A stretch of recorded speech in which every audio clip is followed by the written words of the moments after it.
I mean, I respect salespeople. They're essential to all business, but I don't like interacting with salespeople while they're carrying out their duties. That's Okay. how I feel about door-to-door salesmen. And we just got a new home. And do you know what Vivint is? It's like a Yeah. security company called Vivint. Yeah, they go as soon as they know someone bought a house. They're Oh there. yeah. Oh Mm. yeah. And so I got out of work, and I got out of work early, but I was still in a meeting. I actually got out of work because we had something coming in, but I was still in a meeting, and I was like on an important meeting with the client. And so I park into my driveway, and I'm just listening to this meeting on Google Meets. And all of a sudden, there's this knock on my door, and I look, and there's two people standing there on, looking through my truck. And I roll down the window, and they're like, "Hey, we just want to talk to you about your security system." And I'm like, "Hey, I'm in a meeting right now." And they just kept talking. And I was like, "I'm in a meeting." And then I was like, "Do you have a business card?" And he pulls out his phone, and I thought he was going to give me like an app with a QR code. And he starts going over the features. Take And like 10 no's. And that yeah. example is kind of the same example I had where they kept coming when we bought this house. And then we got to that point where the guy says, "What, you don't care about protecting your family?" That's what I'm saying. And then I said, Three balls, two strikes, pressure is on. This is where we discuss real estate, property improvement, and business. Together, we'll strategize on how to win. Welcome to the Full Count. Andrew's off somewhere.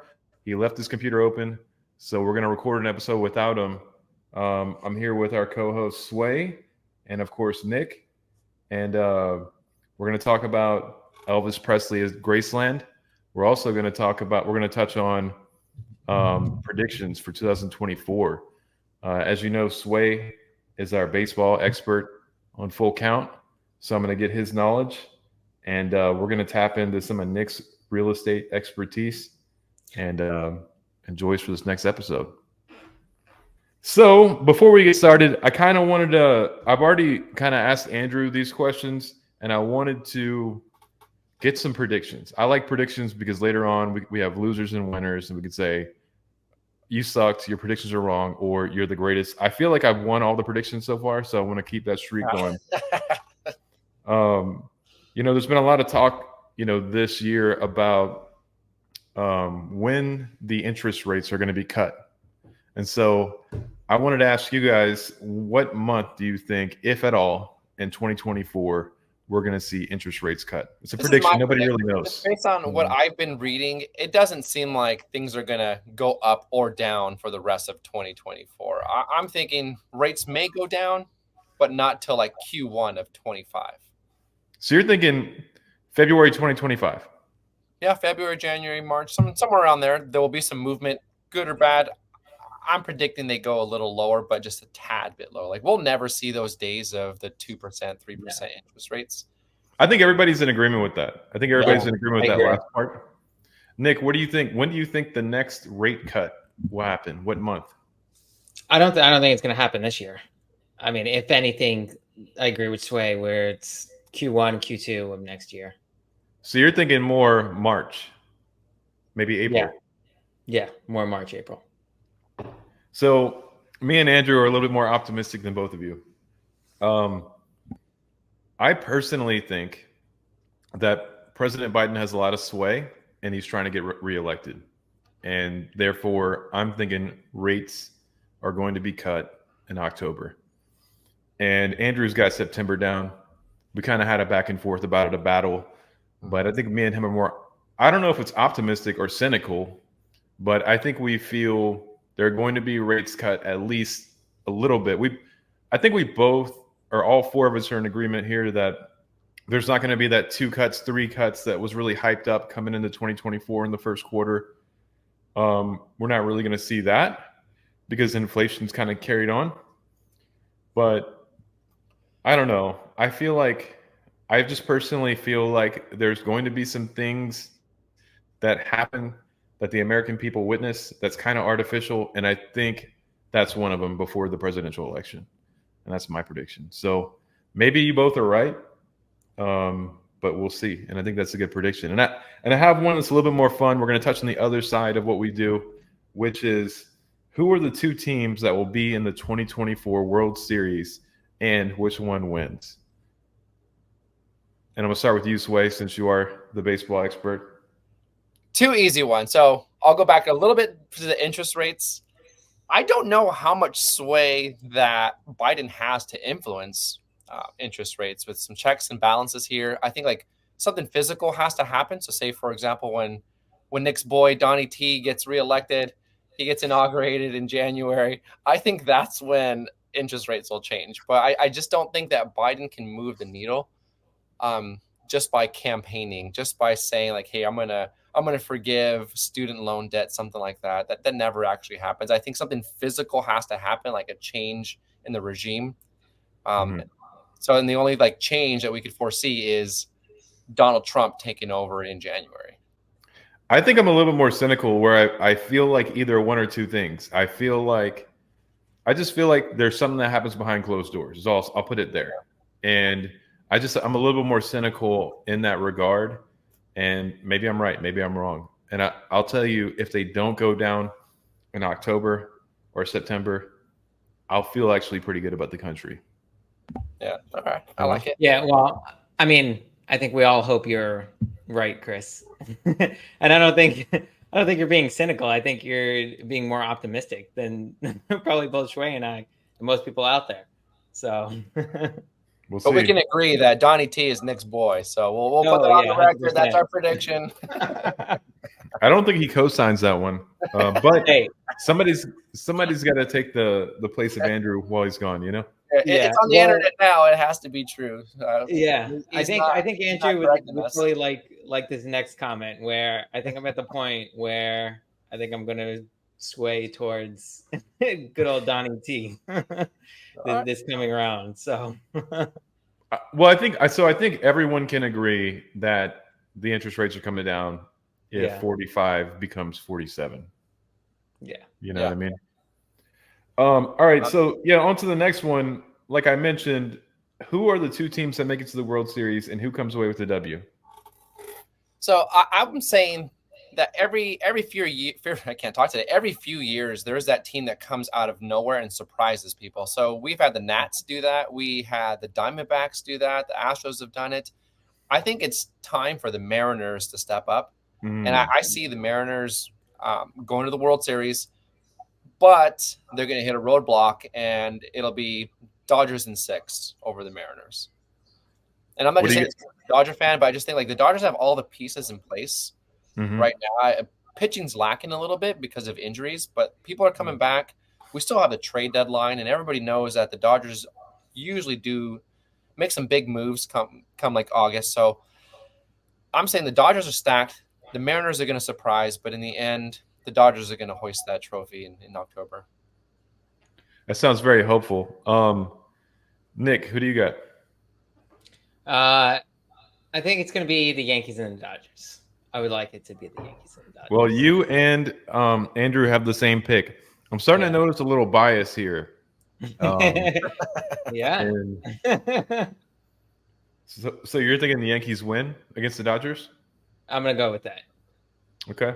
So both of you and Andrew have the same prediction. Maybe you guys also agree on presidents. So that's interesting.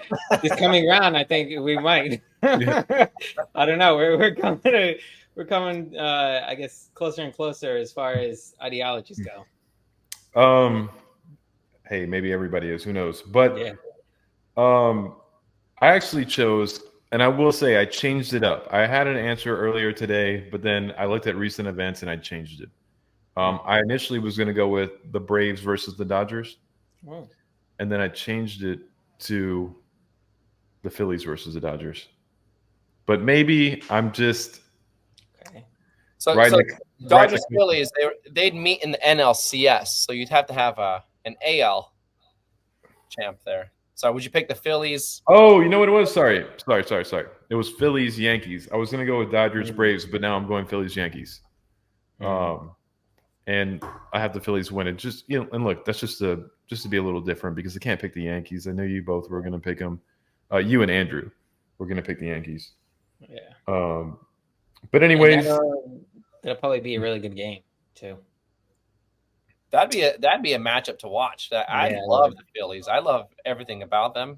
The Bryce Harpers, the Schwarbers. I just think they have that attitude, and they're just a fun team to watch. And they've been fun these last 2 years in the playoffs. It's true. Yeah. And the good thing is we have a whole lot of baseball left in the summer. We have a whole lot of summer left. We're just getting into it. A lot of good games to watch. Are there any games that, as a Dodgers fan, Sway, you're on the lookout for right now? Is there any games you get hyped up in the middle of the season, or is it just so many games you don't really get hyped up for games in the middle of the season? I've been loving these Dodgers-Padres games. They've had 2 series so far. The Padres have kind of kicked their butts, but they've been great games. That's a lot of energy, especially when the Dodgers go to San Diego. Yeah. I feel like that's when it intensifies because we roll deep. We have our like Pantone group that goes down there, takes over the stadium, and if you're been in there, you can't like that. You can't like looking through your home and seeing more blue than brown or whatever color you guys are each season. Well, I told you, like, as a Padres fan, I went with my ex-girlfriend to a Padres-Dodgers game, and she was a Dodgers fan, and I never heard of Pantone, and we had tickets right in the middle of all the Pantone fans, right? So I was like in the sea of the Pantone. I had no idea what that was, and but that was the one day we played 2 games in that same day because we had a makeup game, and the Padres won both of those games. So it was great, but it was kind of awkward and kind of dangerous out there for a young Padres fan. Just an FYI. Yeah, I get it. Don't wear your gear in your own home when the Dodgers are there. You got to be careful. Some people take it more seriously than sports. That's true. So, all right. Next up, I wanted to show you guys something. You guys are all familiar with a guy named Elvis Presley, right? Yeah, who's that? A lot of people this day and age don't really hear about the king. Yeah, some chump. The king. Some hot dog. All right. So there's this thing out right now, and all the major news networks are out in Tennessee covering this. But it's it's real estate rated, so I figured we would talk about it. So I figured we would talk about it. But basically, Elvis Presley's granddaughter, she's out there trying to prevent Graceland from being foreclosed. There's an auction that she's trying to prevent from happening. There's this private company that is that says that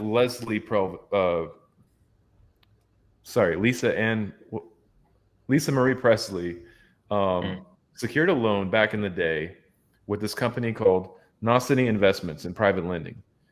And they're saying when she passed away, she still owed them money. So basically what they're going to do is auction off the property to get the money back. Now, Elvis Presley's daughter, she is saying that it's actually just all BS. The documents are fake. They're forged. Her name is Riley Keough, by the way. And that this is just all kind of like, this is a hoax. She's saying all these documents are fraudulent. This is BS. And so now she's going to court and trying to prevent this property from being sold. And Graceland is, kind of is a very popular property, especially in the Southeast. Elvis Presley's, the original kind of Michael Jackson. He was larger than life. People to this day still impersonate him in parades. And yeah, what do you guys think about that? Have you guys heard about this case? Because she recently died, like in the last few months, right? That I'm not sure. Let's see. I think so. I mean, I don't think it was more than a year ago. Okay, but I do remember. Just could be wrong. I couldn't even tell you why I remember this, but she died January 12th, 2023. Okay, so it's been a year. I do know that she was really bad with finances. So this could make sense. Yeah. Maybe she did some kind of weird loan where she didn't think she was going to have to repay it, and then the Reaper came, and so now it's someone else's problem. So you said it's the granddaughter.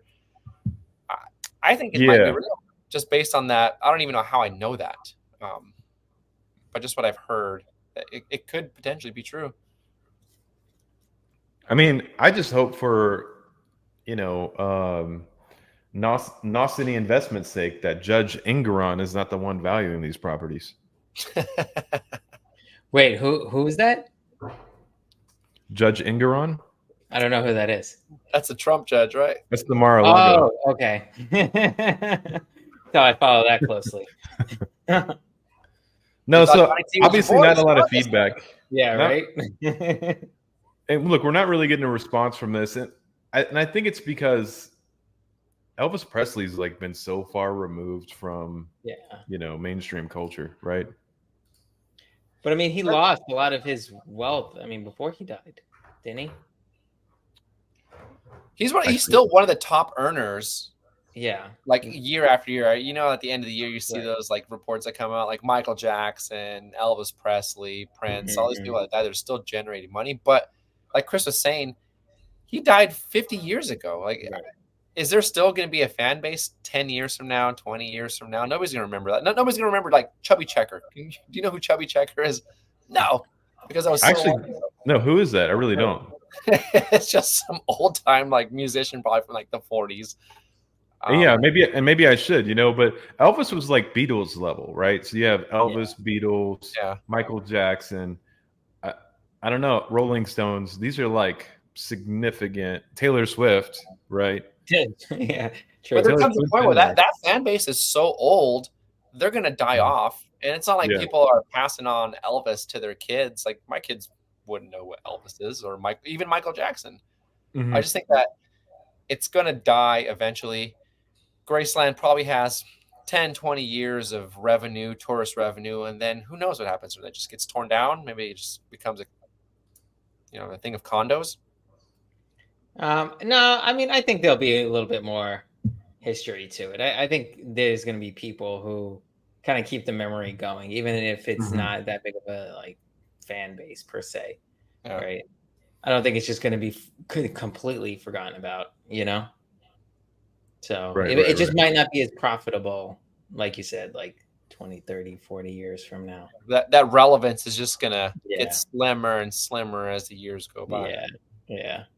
And Sway, I wanted to talk to you about something. All right. And I know you're in the sales industry, and we've had this conversation. In fact, the first time we talked about how I didn't really I respect salespeople. They're essential to all business, but I don't like interacting with salespeople while they're carrying out their duties. Like it's not a thing that I prefer. There's a lot of professions like that where I wouldn't want it, but sales is particularly one that, because I feel like, and we talked about this, I feel like you're so prepared to have this conversation with me, and I'm in my own bubble walking around, and I'm not prepared to defend myself against the sales arts, right? And so they just attack you from the side, and they hit you with these things. You know what it's like? You can probably relate to this one because it's not your profession, but you're trying to go to Sprouts. You're trying to get some dinner for your family, right? And all of a sudden there's this person that comes out of nowhere right before you walk in the door, or maybe even when you're coming out of Sprouts, and they're like, "Hey, do you care about the veterans?" They ask you a question like that. Out of nowhere. Maybe. Why? And I'm a veteran, and I've gotten to the point where I'm like, no, fuck the veterans. You know what I mean? Like, I don't want to talk to you, and and the funny thing is, I used to actually do that job that they're doing. I did it for like 3 days and I quit, which is, it's like, because when I was going to college, I signed up for something called, it was like grassroots campaigns. There was flyers all around the college. And I was like, wow, this would be really cool. I'm going to political science. This would be good something to start out. Next thing you know, I'm in Southern California standing outside of an Apple in the rain, trying to get people to donate to kids that are dying in a foreign country. Right. And so I did that for like 3 days, and I was like, no, I'm done with this. This is ridiculous. Right. I bet you got rejected so much. They're like, yeah, no, forget the starving kids. I'm going to buy my new iPhone. There are a couple of things that were like red flags for me. Like, for one, the guy that was like training me, he was like, everyone has money to give you. And I was like, no, what if they're on like welfare? He's like, where are they going to spend that welfare? Let them give it to us. And I'm like, dude, this is like so unethical. You know what I mean? And like when it was raining, and I'm like, I remember telling them like, hey, it's raining in San Diego. No one is stopping to talk to us on the way to their car. I'm sorry to tell you, we don't take rain lightly around here. We're not going to stop and talk with anybody. We're not used to this. This is not our environment. He was like, no, if you're good, you'll get their money. And I'm just, so my third day doing this, I came back and our supervisor or whatever was like, hey, do you think tomorrow you'll be able to get better numbers? And I was like, no, I don't. And she was like, do you just want to call it quits? And I was like, yeah, I think we're good here. And then that was it, So you were fired. You didn't quit. I mean, yeah, I was just real with it. I was just like this. I wanted to go like campaign door to door, right? I wanted to go, something political. I didn't want to beg people for money. I mean, I know I was a college student, but I still didn't want to beg people for money, right? But anyways, my whole point is, like, how you feel about people who might do that, and I don't know if that's true or not. That's how I feel about door to door salesmen. And we just got a new home. And do you know what Vivint is? It's like a security company called Vivint. Yeah, they go as soon as they know someone bought a house. They're there. Yeah. Oh yeah. And so I got out of work, and I got out of work early, but I was still in a meeting. I actually got out of work because we had something coming in, but I was still in a meeting, and I was like on an important meeting with the client. And so I park into my driveway, and I'm just listening to this meeting on Google Meets. And all of a sudden there's this knock on my door, and I look, and there's two people standing there looking through my truck. And I roll down the window, and they're like, hey, we just want to talk to you about your security system. And I'm like, hey, I'm in a meeting right now. And they just kept talking. And I was like, I'm in a meeting. And then I was like, do you have a business card? And he pulls out his phone, and I thought he was going to give me like an app with a QR code. And he starts going over the features, and I'm like, all right, look, I'm in a meeting right now. Come back later. Yeah. And he comes back later, and basically I told him, I was like, look, I'm not going to go with your products because you can actually get better deals than Vivint. Like, you're paying for more expensive equipment. I gave him the whole rundown. These guys are hounding me. They show up once every 3 days. These guys, like, I'll never buy your product if this is how you're going to treat people. I don't want your product if this is how you're going to be, even if it was the best, the cheapest, the most affordable. At the same time, I do respect the young men's hustle, but I'm not the one. There's many people on my street who will fall for your aggression, your aggressive tactics. It's not me. It turns me off. Yeah, he just didn't know how to take a hit. Like, that's just too much. I hate when people do that too. But they're instructed to take like 10 no's, and that example is kind of the same example I had where they kept coming when we bought this house, and then we got to that point where the guy says, "What, you don't care about protecting your family?" That's what I'm saying. And then I said, "Get the fuck off my property! I will never protect them from you." You know what line that is? Do you care about the veterans? It's the same line. Yeah. It's the same exact line. It's like, oh, you don't care about your family? And the thing about, I think, security that really gets to me is having someone over there that's aggressive and asking about your security system. I think that combination right there, it's like, I don't want you to know what my security system is at all. You know what I mean? Yeah. And so it's like ultra intrusive almost.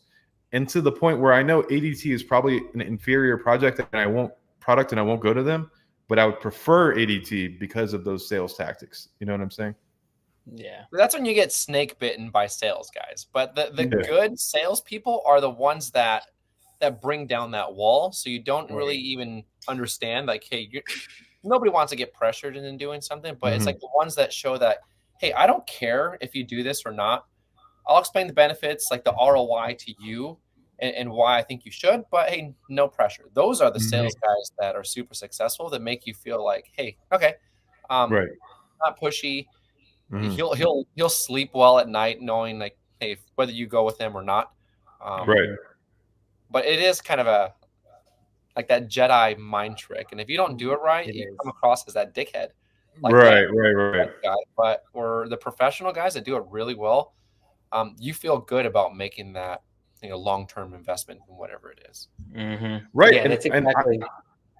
I would spend more money, like, if you just talk to me properly. Like, I would literally have spent a stupid amount of money on equipment that's overpriced if you would have came at this whole thing differently. You know what I mean? And I know that about myself. It's gotten to the point where I'm like, if somebody were to just come and leave a business card and walk away, I'd probably use them. You know? Mm-hmm. But in this case, you're ready to pull out your gun and tell them. No, exactly. Like I've been coming up with scenarios in my head, like how do I let them know that I'm ready without letting them know how I'm ready? You know? And you know, I don't know how. Probably because I've been complaining about this to like Priya or something, to other people or something. But all of a sudden in my YouTube feed, I started to get like door-to-door salesman YouTube shorts, right? And one of them is this roofer. And I remember this quote he said where he's like, why do I go and walk on, on porches where there's a no solicitation sign? It's because it's not their fault. It's because they don't know any better. They don't know what product I'm coming to offer them. And ever since I watched this roofer door-to-door salesman, I've been coming up with scenarios in my mind on how I'm going to convince roofers, like, don't get on my damn roof. I don't trust you, you know? Yeah. Like I would rather get it like, sorry, I have a home inspector looking at it tomorrow. Don't worry. Like I don't want to pay someone who's going to benefit from something being wrong with my roof. You know what I mean? Mm-hmm. Like I'd rather pay someone. Problem for all you know. Yeah, like I don't want you to create problems. That's one of my fears about mechanics. I don't want you to create problems to make money, you know? Yeah. But anyways, I just wanted to talk to you about, and I know you're not in door-to-door sales, but I wanted to talk to you about anytime I feel like since we had that conversation, there's a sales tactic gone wrong, I do think of you, and I kind of hold you responsible for it. Hey, I'm calling you this guys. You're not gonna be pulling a gun on me. Yeah, right.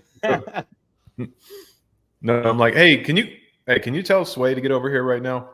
And they're like, what are you talking about? Who's Sway? You get random texts from Chris Sway. Hey, get your sales guy off my lawn, would you? Yeah. Oh, speaking of lawns, tell me what you guys think about this. My biggest pet peeve in life is when somebody walks on my grass. Are you guys grumpy old men too, like me? I even had to put signs on my grass to keep people from jumping on there.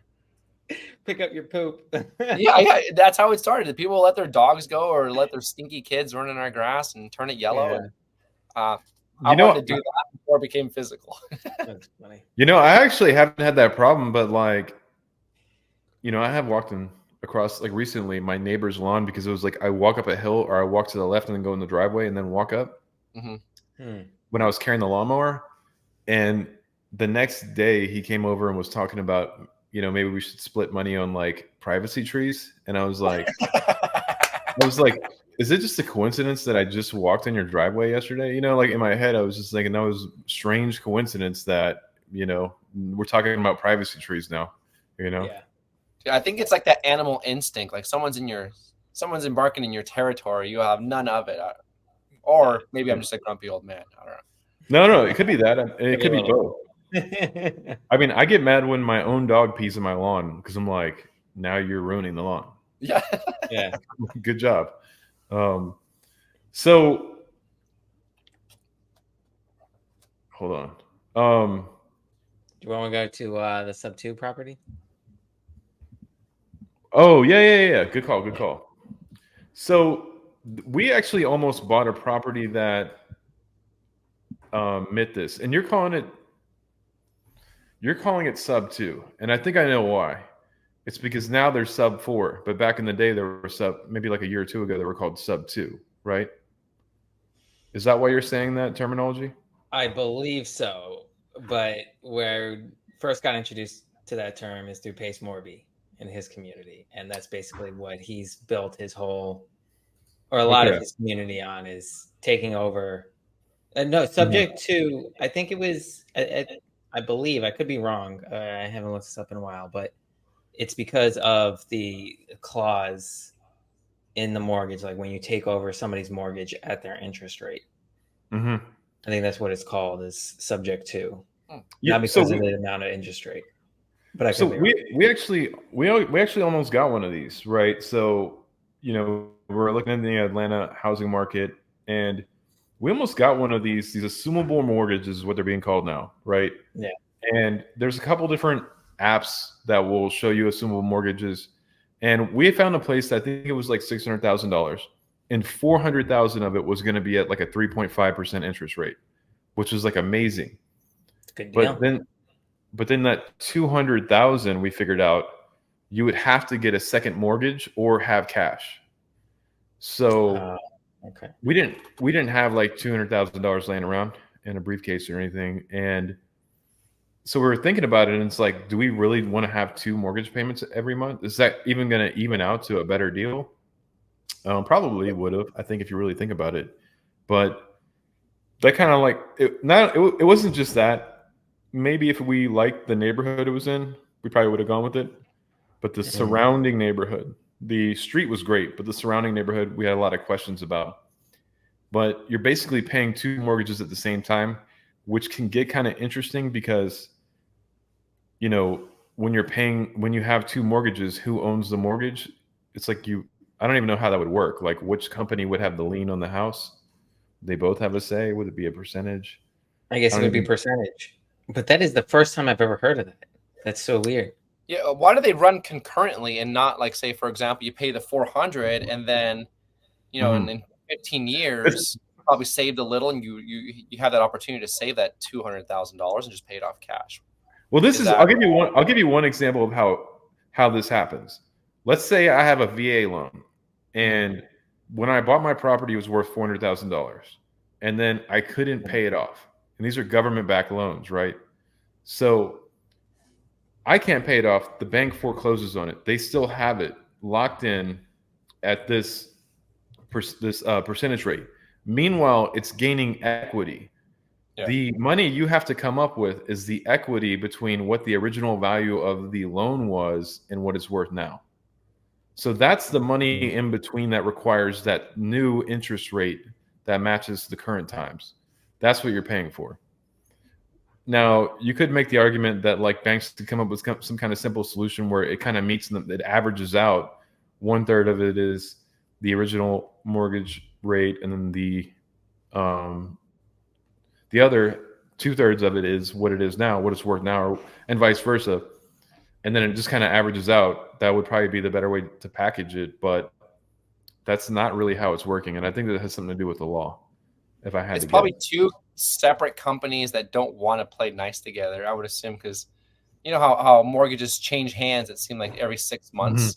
Like how likely is it that same mortgage company is going to be part of 2 things? So maybe it's just like, hey, it's a lot easier if you have $200,000 laying around, and if you have $200,000 laying around, you probably have $600,000 laying around. So you're probably going to buy the better property that's worth $600,000, right? Yeah, that's true. That's true. But anyways, I think it is an interesting avenue, but again, this is something that doesn't really. I don't know. It's interesting at first until you realize, like, do I want 2 mortgages a month? It's yeah, it's tough. So just to go back, than you would for somewhere else that's less complicated. And look, we're having this advanced real estate conversation without Andrew, everybody. So keep that in mind. Andrew might have this deep insight that we don't have, and we're putting him to shame right now. But I hope he comes to correct the record soon. He's off enjoying. I believe he's in Disneyland right now. Disney. Yeah. Oh yeah, he's on the teacups. Yeah. Yep. And just to go back to the subject to term, so it actually stands for subject to mortgage or subject to real estate. So it has nothing to do with the interest rate. Oh, okay. So because the owner, the seller retains ownership of the deed until you pay off the mortgage, but you assume their mortgage at their interest rate. And there's a whole due on sale clause that the lender, that's usually in your mortgage, that the lender could actually call back and rescind the mortgage and say, okay, now you have to pay it all up front because this wasn't in the terms and conditions, and it's actually violating the mortgage contract. But there's also ways around that, and you can get like due on clause insurance. So there's a whole rabbit hole you can go down subject to like things that can go wrong. Yeah. Right. Well, there's ways to hedge the risk, and I mean, I think it's worth it in the end for sure. But as long as it's a good deal, of course. Right. So, we talked about hopeful, optimistic things. We talked about some people want the Dodgers to win the World Series. Some people want the Dodgers to lose the World Series, right? Most of us want the Dodgers to lose the World Series. We've talked about the possibility of interest rates being cut. We've been very optimistic here. Now, do we think in the next 2 years there's going to be another 2008 or another Enron? Or unfortunately, hopefully not, a 2001. Is that coming? We've gone pretty long. Well, I guess we had COVID. I mean, it's really hard to say we didn't just have one, right? Yeah, right. But COVID was kind of a boon financially. It wasn't, people didn't, from a financial aspect, COVID was great, right? Yeah. Obviously Enron in 2008 were terrible for finances for most people. They had their savings wrapped up into things, and at least temporarily, if not permanently, they were permanently damaged. COVID, we never experienced that. Obviously, it was a lot of artificial movements going on that it probably shouldn't have worked out like that. But it feels like we put everything on our credit card, and now we're not using our credit card as much anymore, although we still have the debt and we're living paycheck to paycheck. I kind of have that feeling as a country right now. We're living paycheck to paycheck. We still have all that credit card debt that we built up in 2000 and 2001 and 2002, or sorry, 2021, 2022. Mm-hmm. Is it gonna crash? Are we crashing anytime soon? Is the real estate market gonna tumble? I'm starting to feel like it's not, which makes me think it will. So I think in these past few years, we've learned from like these crazy exceptions that are like once in a lifetime events like COVID, 2008, Enron. But because of these things, there's been safeguards put in place to make sure like, hey, if something does happen like that, it's not going to hit us as hard. So the only thing that could really, really disrupt the market going forward is maybe something natural. Like, hey, California finally gets the big earthquake that we've been talking about for a year. That's what I would see that can just flip things upside down. But as far as just like economically, I just think there's too many safeguards and like too many ways for us to like get a parachute and not have a crash landing. I don't know. What do you guys think? Well, it's kind of, oh, sorry, go ahead. Go ahead, Chris. I was going to say, and my anecdote is very small, so it's not going to take a lot of time, but America is kind of like the 45th president of the United States in the sense that he owed millions of dollars to banks, and they had no choice but to continue backing him for it to be successful. He's too big to fail. And I feel like that kind of summarizes what you're talking about. America's kind of too big to fail. There's always levers to push up, to push down. And eventually we all know the fate of, Donald Trump was he was successful after owing banks millions. He finally, with their backing, got out of the hole. And I feel like that's kind of what we experience on a pretty routine basis in this country. But anyways, go ahead. Yeah. No, I'm laughing because you basically just used the analogy of America is Trump. No, all the more reason why you probably moved from the country.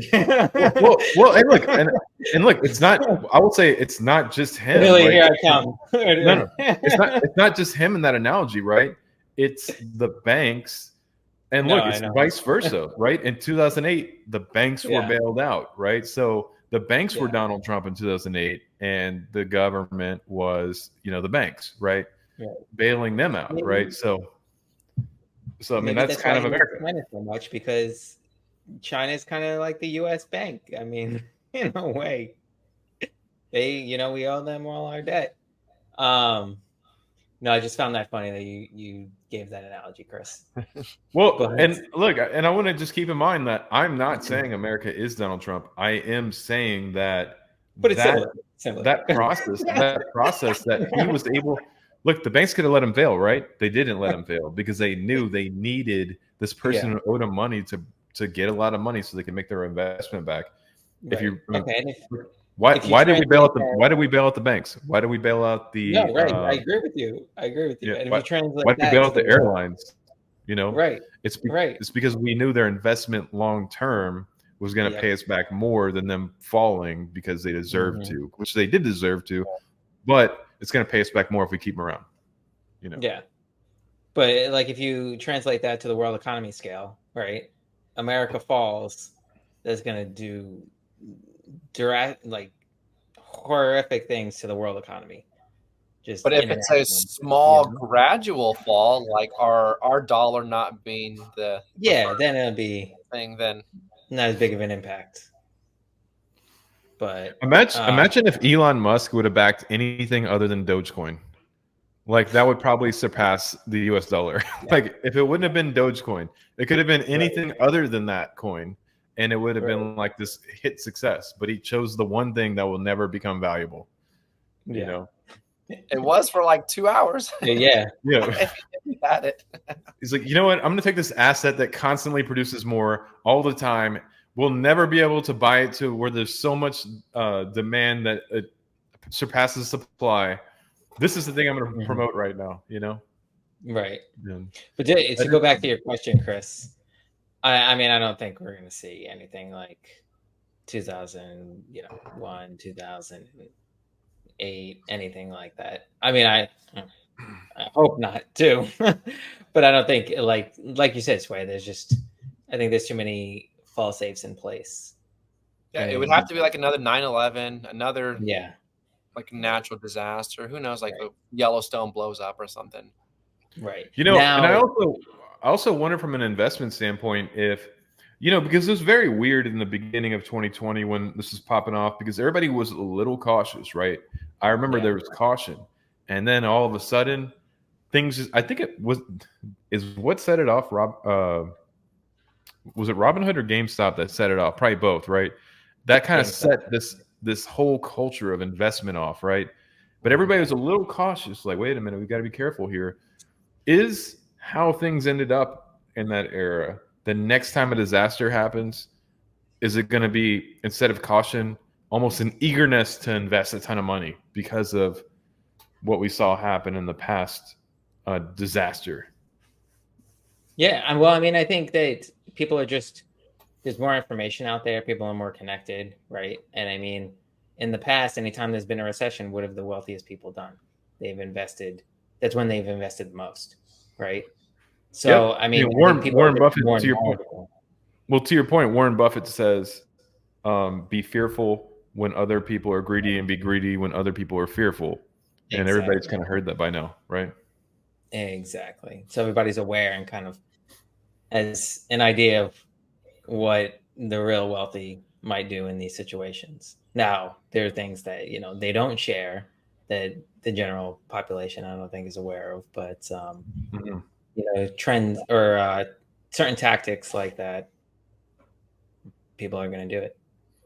They're going to be a lot more aggressive and taking chances when. Yeah. Mm-hmm. And is that a good idea or a bad idea? Because then, you know, mass amount of people take chances and take risks, and then things really don't turn out the way they might, and a lot of people are shit out of luck. Right. So both of you, I'm assuming both of you are homeowners. What's the craziest creature or animal that you've had in your house? Inside the house? Yeah. That you had to get rid of. You're the man of the house. You had to get rid of it. Yeah. So we have these neighbors that leave out peanuts and bread and a bunch of shit for the squirrels.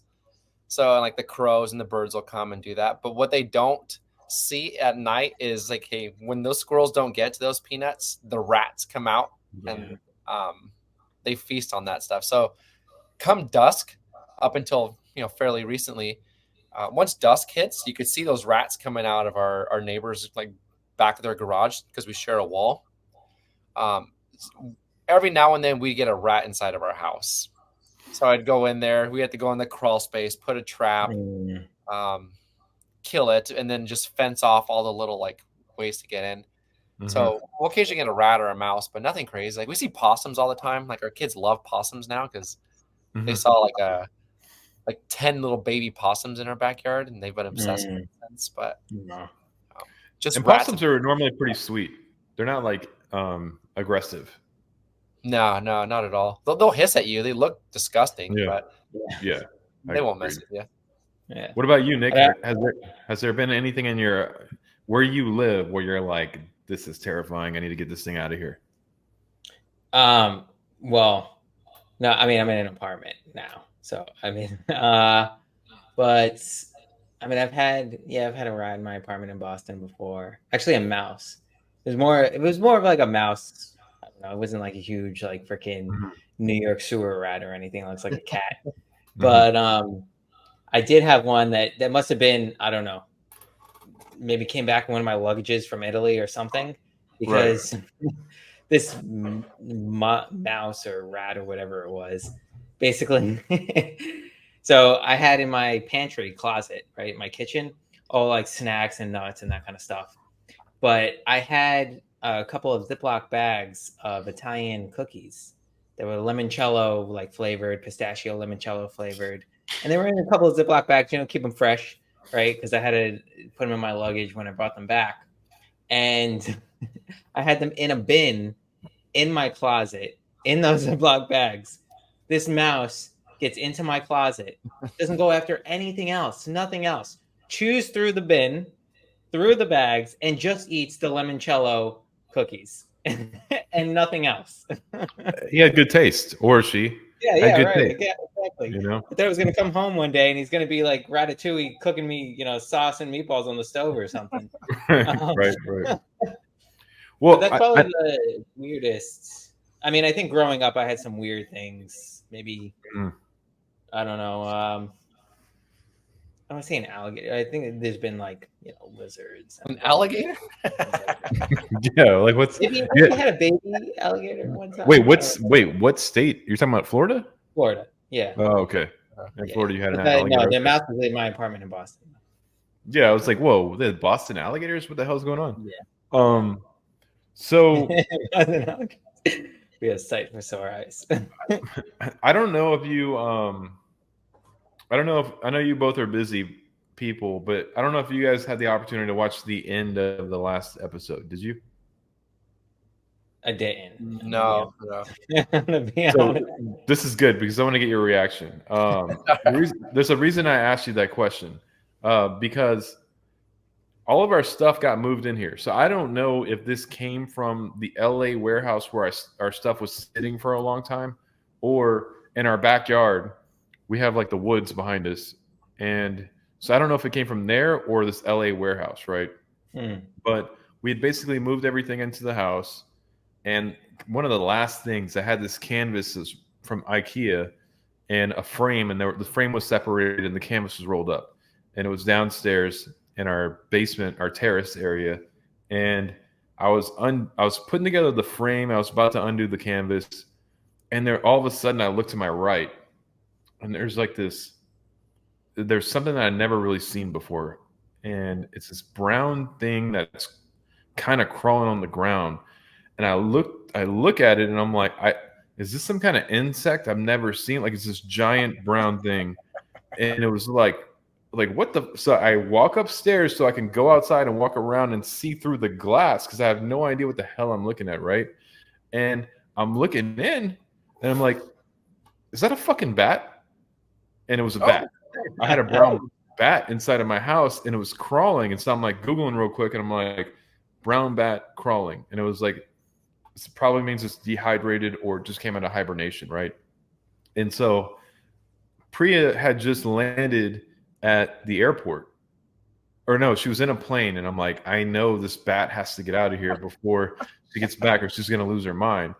And case in point, when she heard about the bat, her response was like, they tricked us into buying this house. Like, her response was so irrational. You know what I mean? Like, they planned this whole bat being here.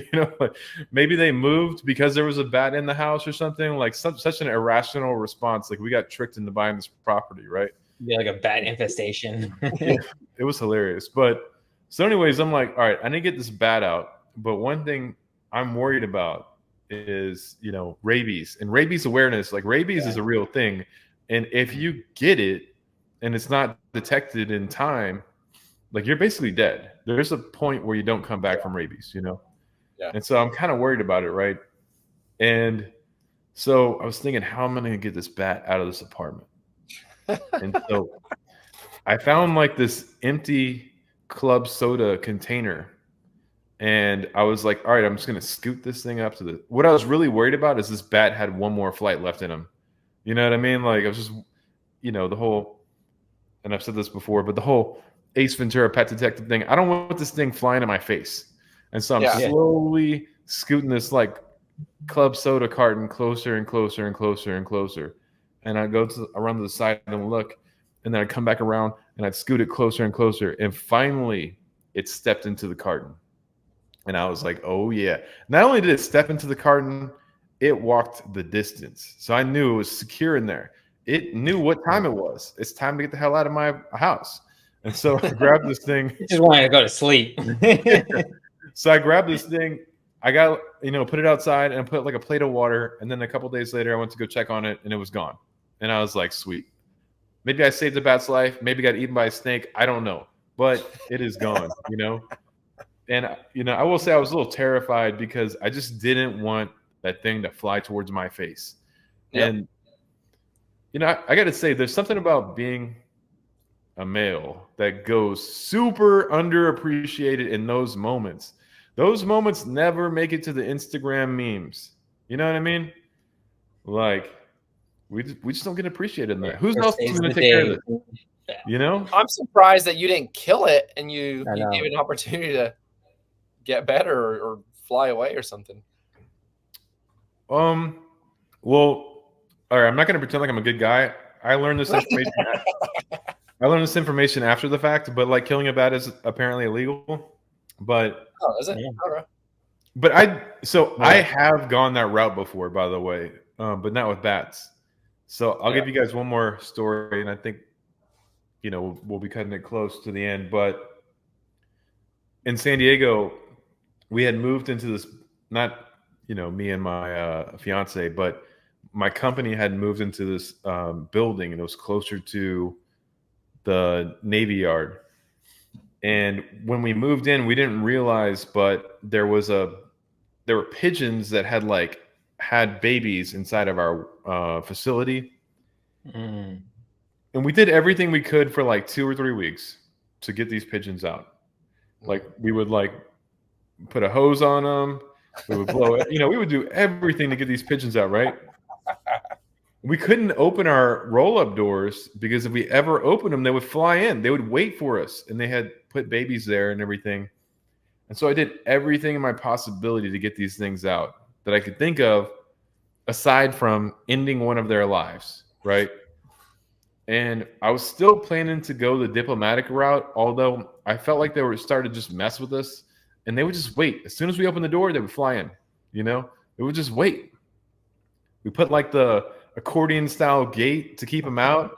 They would figure out how to get in and go up. They just wanted to go in there. And look, I get it. It's a safe place to raise their offspring. I get it.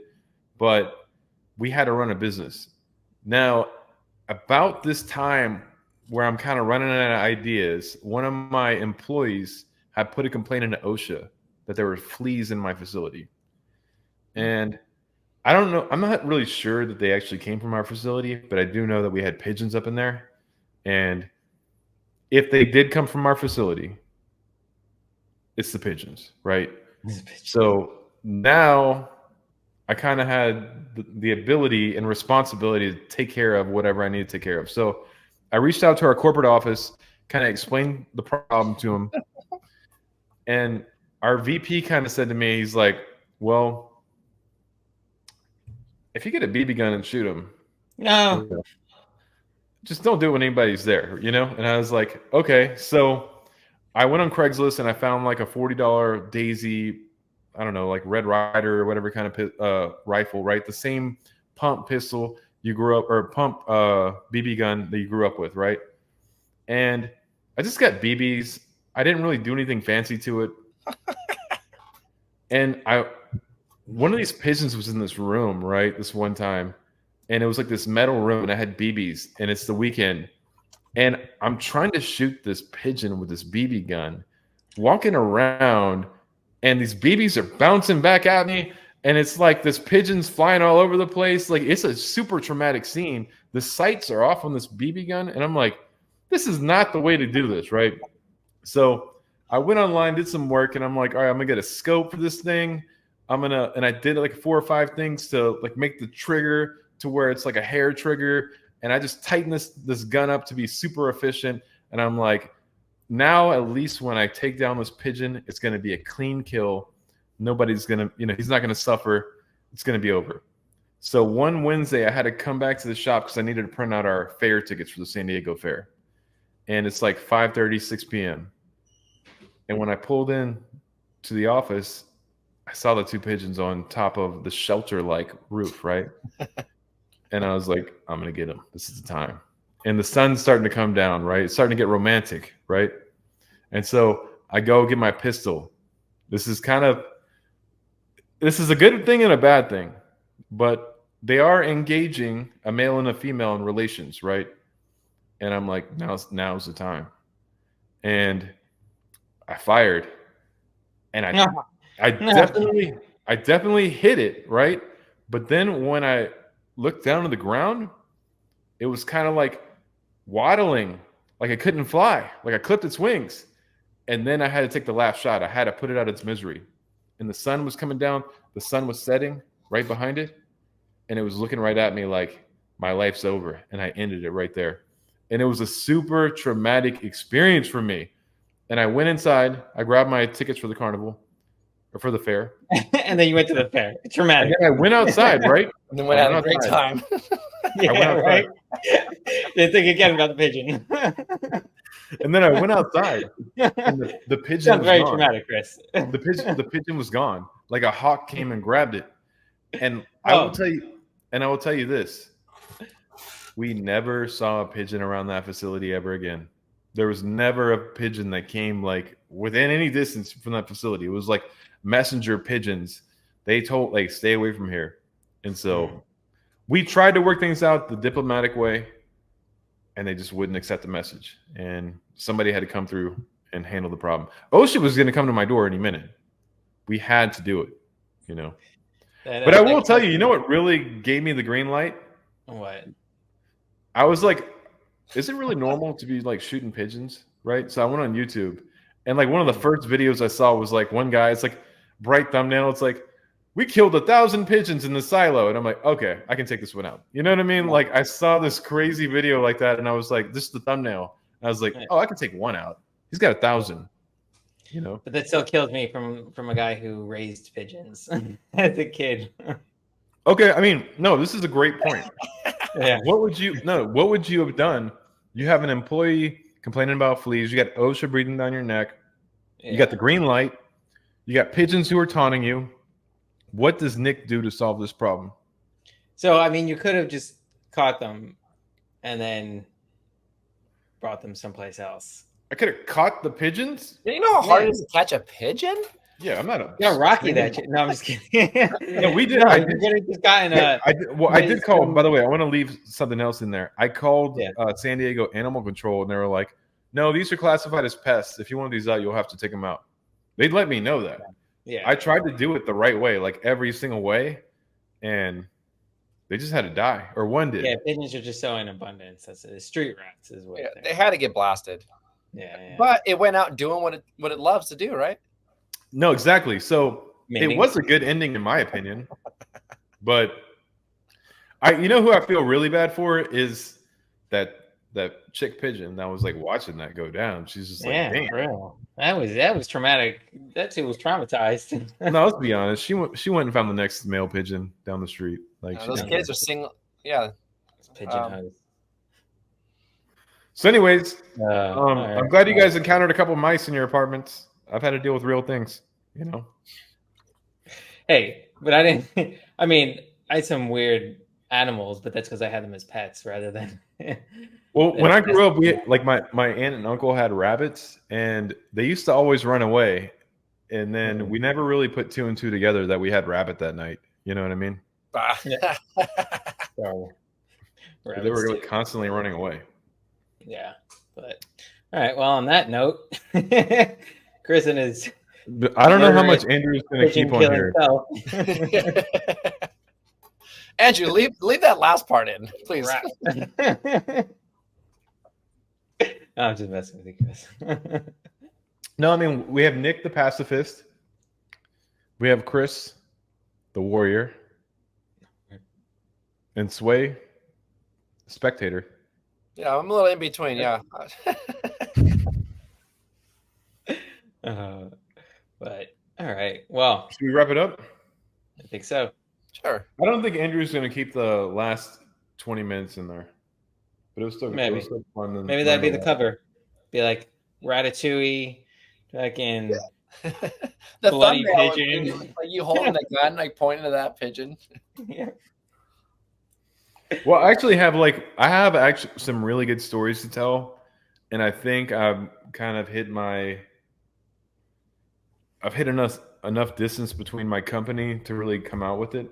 It's got nothing to do with anything my company did wrong, but we had like some burglaries and stuff, and then there was like government fraud, abuse, and waste, and